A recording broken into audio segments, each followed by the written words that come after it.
and welcome to healthyhouseplants.com, where we teach you all about gardening in the great indoors. Today's video is sponsored by our Amazon affiliate link, which you'll see in the description below. You'll also see in the description below any links to videos in this video that I mention. Okay, so today I'm going to talk to you about the importance of drainage, why drainage for houseplants is so critical. The big number one reason, and I have a series of videos on this, is root rot.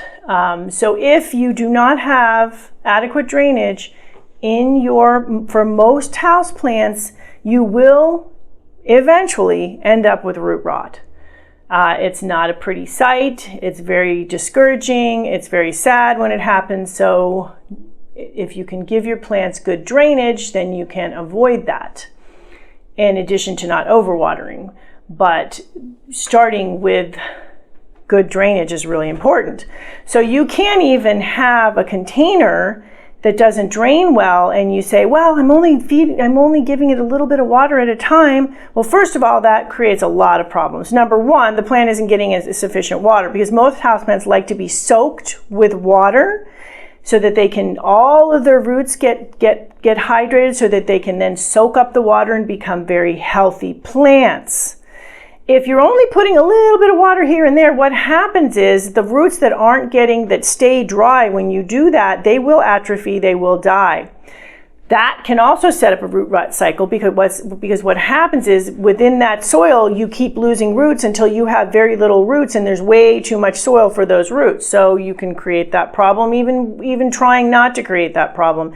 The other thing is the plant itself needs sufficient water. That's why most houseplants like to be totally watered really, really well, where the soil is totally nice and moist, and then not watered again until it's time.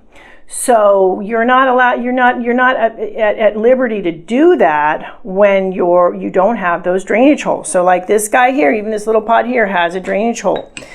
Now, another thing to keep in mind is the saucers. So you may have drainage holes, but if you have the plant itself, as you can see here, sitting on a saucer, what you want to do is make sure this saucer is not full of water after you plant, and the plant is sitting in that saucer of water. You can do that for an hour or two, but after an hour or two, if whatever the plant hasn't soaked up, go and pour off somewhere.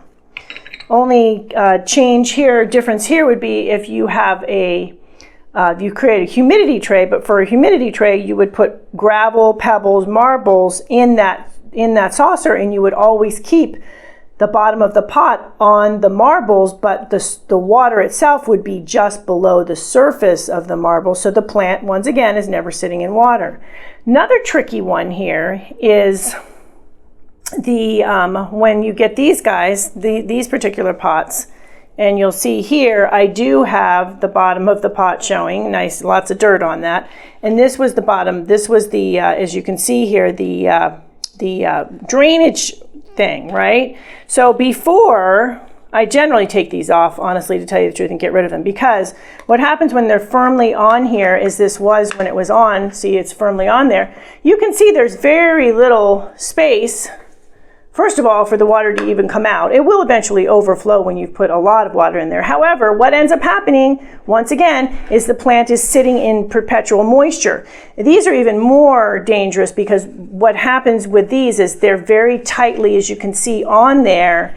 And so any excess water tends to stay in there for a long time, because it's not exposed to air. So when it's not exposed to air, the water stays, right? So these are very dangerous. So make sure to take those off. If you do want to keep these on, you can take them. See if I can get this off. They're always on there so securely too. They're very hard to get off. I'm going to have to so you can put them on at not quite on. You put them on this, but not on it tightly.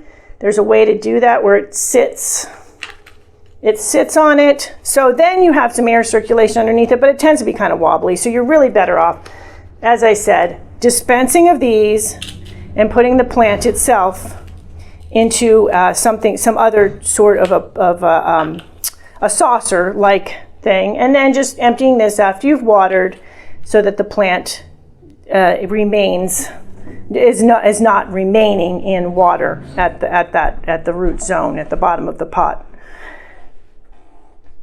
Really good way, in addition to drainage holes, to create really good drainage for plants is with pumice. This is my perfect pumice product, which I have a link to below.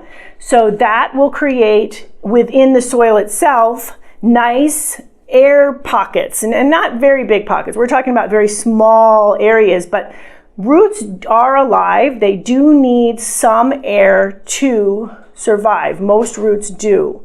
So what you want to do is put things in, draining agents in, like pumice, because that creates various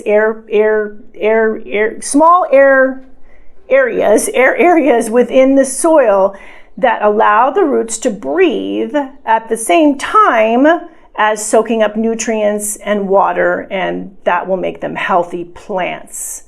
So that is why you want to give your houseplants lots of good drainage within their soil. If you have a pot that you love and it doesn't have drainage holes, either create drainage holes in that pot somehow without breaking the pot, or use it as an outer vessel, and I would use it as a catch pot and put some marbles and pebbles in the bottom of it, and then put the plant into it, have the plant potted in a pot with drainage holes, put it within that outer pot, and that will, and just providing you make sure that the water level doesn't go up, doesn't come up above the gravel or marbles in the pot, in the catch pot, then you'll be fine that way, and you have that pretty look of that pot that you like without killing your plant with root rot. So that is it on why drainage is so important to houseplants. Thank you for stopping by today. Please leave any comments about any indoor gardening tutorials you'd like to see. Remember to like, comment, subscribe, and share this video. And do check the bell if you're a subscriber and you'd like to be notified when we release new videos.